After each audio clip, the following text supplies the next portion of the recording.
This is our YAF versus Libertarian Society debate. We're going to be debating first abortion, then gay marriage, then the legalization of marijuana. We're going to start. We're going to have 2 minutes each side for an opening statement. You guys choose who's going to do your opening statement and your closing statement. Then we're going to have about 8 minutes dedicated to discussion. We want to regulate people, try not to talk more than 2 minutes each. If you finish, just signal, how would you like to rebut, something like that. Much of a fluid discussion as possible. If it starts getting out of control, insults, stuff like that, we'll stop it. And we'll restart with a new question. We'll obviously start off with the first question, and then we'll go from there. We'll have about 4 minutes for audience questions, and you obviously ask who your question is dedicated towards. So, if nothing else, try to silence your cell phones. Hashtag, oh yeah, and then we have a hashtag going. So if you guys have a Twitter and you want to, tweet something about the debate, our hashtag is going to be GWLibertyDebate. So, hope you guys enjoy. Any questions from anybody before we start? You guys? Yes, sure. If you have audience questions, just step up to the mic. Right there. Or actually, you can just sit down and ask a question too. I mean, it's pretty informal. I don't know. It really doesn't matter. All right, so we're going to start with abortion. Would you like to flip a coin? See who goes first? Sure, let's do it. And we'll just flip this. We don't have a coin. Does anybody have a coin? Do you need a coin? I'll down with Hey, you want us to what? Yeah. Here we go. No, perfect. We got a coin. We're good. That's very small. Alright, like that one. All right. So here, watch this. Heads, Yaf, tails, Liberty. Hello. It's heads. Does Yeah. that mean yeah? Okay. Yep. Not starting good. You guys 2 minutes for an opening statement. All right. First of all, I'd like to thank everyone for being here tonight. So, life, liberty, and the pursuit of happiness. These are the 3 unalienable rights that the Declaration of Independence of our nation says that every human has at birth. Well, today in our country, one of these rights is being completely infringed upon. And it is arguably the most important of those, the beginning one, life. Today in America, we have a domestic genocide carried under the banner of abortion. Every year, 1.1 million children die at the hands of abortion. That works out to be about 3,300 a day. 3,300 small children that are not here to contribute to our society, be giggling cute little babies that you like to play with, in the carriage, walking down the street. So just to put this out, just a little more statistics, 22% of abortions end in pregnancy. That's almost a quarter, 1 in 4. 1, 2, 3, aborted. 1, 2, 3, aborted. Okay? Just to put that into a little bit more of a perspective. So, today, I'm hoping to debate with our fellow gentleman over here that life begins at conception. That's when life begins. And that baby, no matter how small, deserves a voice. And we as Americans need to stand up for what is right and to stand up for these children who cannot stand up for themselves. Thank you. Okay, thank you.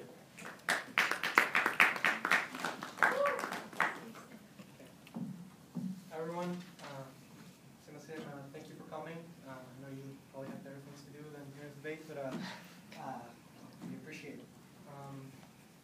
Every woman has a fundamental right to control her own body. This right encompasses the ability to undergo an abortion as long as the fetus is not viable outside of the womb. While we share the respect for human life that the opposition has, we vehemently oppose all laws that seek to criminalize abortion within these parameters. Now, the opposition will argue that a fetus has a right to live at the expense of the mother and her will, to which I would like to reply that no one has a right to live at someone else's expense without their consent. I know that many of you today find abortion a morally reprehensible act, but I would like to remind you that right and wrong are only meaningful concepts if one can choose. So I invite you to respect the right of a woman to make her own choices. And it is liberty that we're here to defend, for better or for worse. Thank you. Okay, great. So we're going to start with our first question. Let's start with you guys, since you got to go first on introduction. So at what point would you say life begins? We believe that life begins at the point of viability. The earliest gestational pregnancy to be viable was a baby born in 2006 at 21 weeks and 3 days. Before that point, when a fetus is not viable or an embryo is not viable, we do not believe that that is a point of life that should be considered for the purposes of abortion. Okay. How would you guys like to? So, biologists say that the biological definition of life is something that can obtain nutrients and can react to stimuli and can reproduce, and all of these things can happen in a prenatal organism.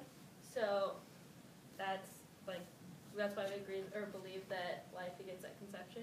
If I could just add to my colleague's point here. This is a photo of an amoeba, one of the most common single-cell organisms that every fifth grade biology class looks underneath the microscope. This is living. If you were to find something like this on Mars tomorrow, the Mars rover, you would say, oh, this is life, that is life. You would post on Facebook, we have discovered life on another planet. So why, when we find something very similar to this inside of a woman's womb, do we not consider it life? Let me just also discuss that. You said the point of viability you said was about 24 weeks. Is this about what you said? So let me just say that, okay? By the end of the first 3 weeks, you have a heartbeat. That baby in the womb has a heartbeat. 5 weeks, you get the beginning of nervous systems and subtle movements. By 6 weeks, brain function. We can actually register the brain function of the baby inside the woman's womb. 8 weeks, hair. By the end of the first trimester, you have bones that have already solidified, fingers and toes that have separated already from the baby's body and have already developed, facial expressions, and taste buds.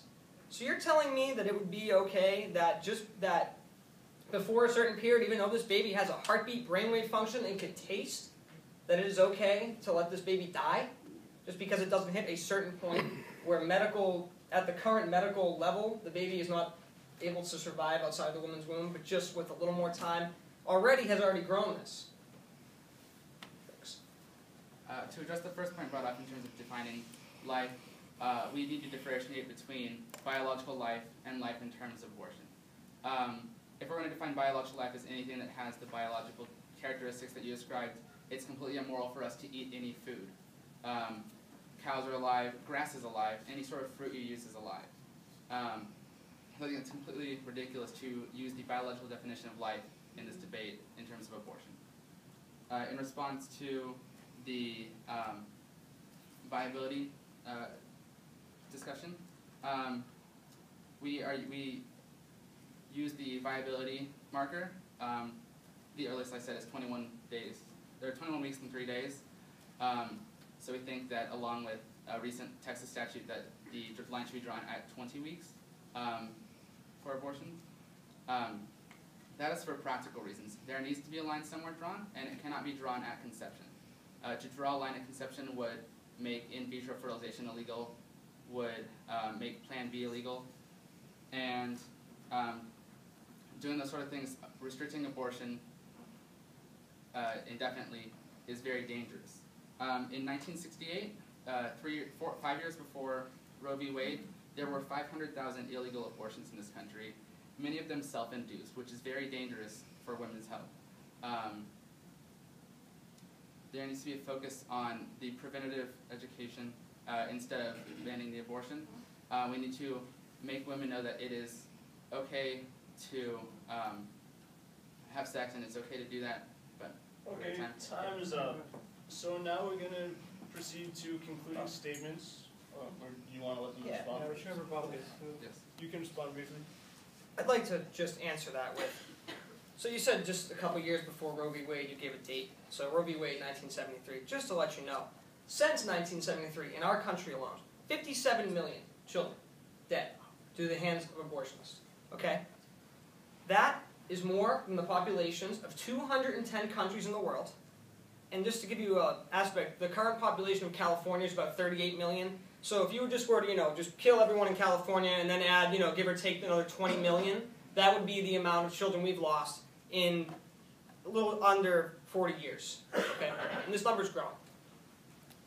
Now, you say that, yes, so the point of viability is the new Texas law, 20 weeks.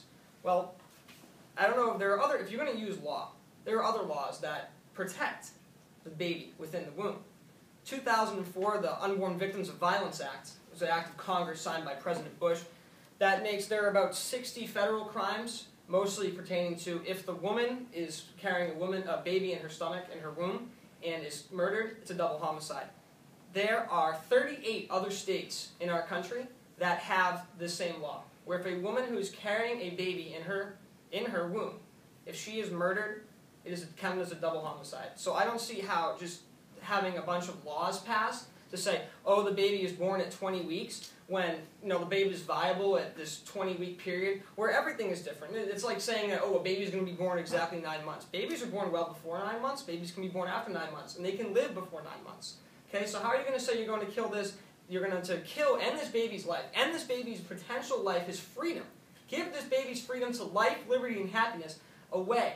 Okay, when he has a heartbeat, he has hair, he or she has hair, facial expressions, and can taste. Okay, sure. Just one other thing I'd like to add in, if we could discuss the economics of, how that affects the economy as a whole.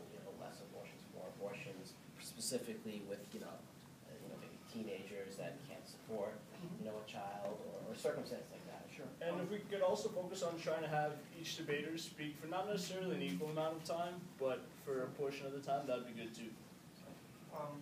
Sure about that. Look, you're going to define life, starts with conception, then miscarriage is akin to murder. And, as something naturally happens, it seems to me as rather unreasonable to make that the defining mark. But let's think about it more like philosophical, right? The idea is that we believe that the fetus is alive, or you believe that the fetus is alive when they're conceived. Like for instance, in vitro fertilization, there's companies that arguably have human beings on test tubes, and they go bankrupt, right? Or the business becomes unprofitable, and they have to dispose of this. So they're like killing human beings in like massive scale. And what should be done about it? Should we all like pool money together to save these test tubes, so eventually there are mothers who can give birth to them? I mean, this becomes absurd at some point to believe that we need to protect life at the cellular level, and it poses also economic issues as they encourage me to address, in which facts are alive. The facts of life are that the poor and black and Hispanic tend to have more abortions, and they cannot take care of them.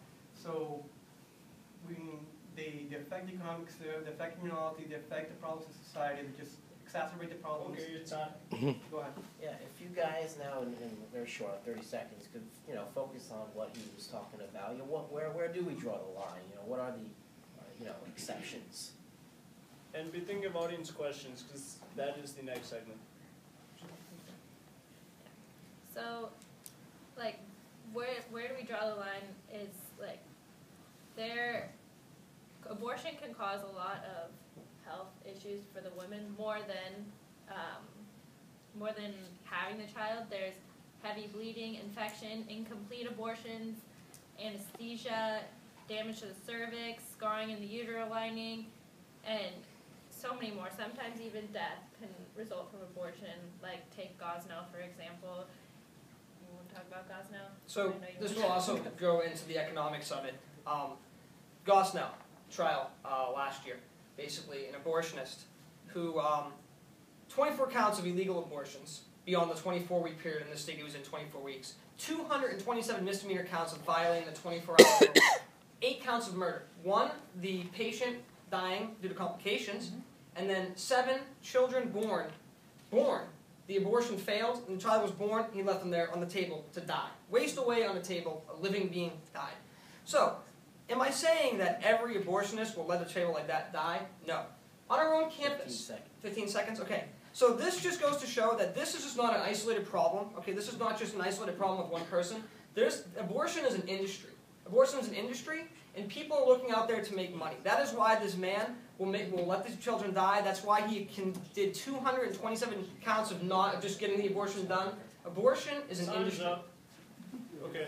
Yeah, first we're going to do some audience questions, and then you guys can conclude. Okay. So, Everything. So yeah, if you guys ask can away line up over to or- either side, and I guess we can just call on you unless you really feel like standing there. All right, if you want to go bottom to top. You mentioned guys now.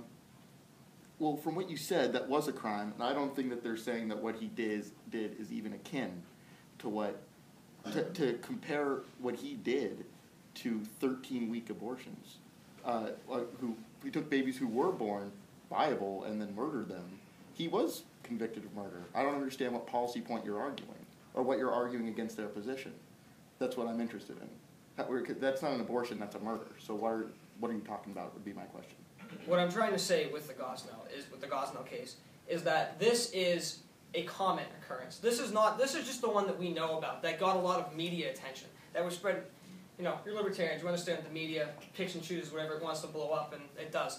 So, it's an industry. They get paid by abortion, okay? They don't get paid to sit around in their office and twiddle their thumbs. So, just to rebuke the economic point of that is where I was going with that. That what he did was atrocious, yes. He was convicted of murder. Our justice system is a beautiful thing. But what I'm trying to say is that this is a widespread issue. Yeah, try to keep your responses to 30 seconds. And try to keep the question short, too. Yeah. I love Team Libertarians' logic, so I have 2 questions for you. One is, you said in your opening statement that no one has a right to live on someone else's expense without that person's express consent, right? I was a pretty bad kid when I was 14, right? Granted, my parents probably hated me to death. So you're saying that I do not have a right to live at their expense, even they don't want me to live? That's the first question. Yeah. Second question is, you're saying you consider that the baby, the fetus, whatever you call it, is organism, it's not a life. So No, sorry. We consider it a biological life, but not a life. Sorry, but go ahead. Sorry. okay, so I decided that today I wake up and I think cutting out my red kidney is a good deal. I can still survive without it, and I don't like doing it because I think it's interfering with me. Okay. So do I have a right to go to a hospital and ask a doctor to cut it out and still receive insurance for it? Okay, Thank brief you. response. Okay. Yeah. Quickly. Second one, no, because that you will be defrauding the insurance company. I mean, if you want to cut yourself, that's fine. But the question is whether you have like complete ownership over your own body. Look, if you want to kill yourself, if you want to like cut a part of your body, you're like libertarian ideological perspective. That's fine. Defrauding is wrong, and we would oppose that. The first question is a great one, and if you're more interested about it, you should look at Rothbard's argument on abortion. And what he argues is that if Finish up. yeah, well, yes, theoretically the logic extends to a parent not being able, we hold morally responsible to provide for the child against his will ultimately. And what we're arguing about is you can think about, for instance, if you as a child would escape your parents and would like not to be taken care of them, it would be wrong for them to keep you against your will. If we comprehend parenthood as not ownership, but if parenthood is just All right, time's up. wait, go ahead. Yeah, we got one more question. How about Batman? So your hand up. Yeah, this one's directed at so you discussed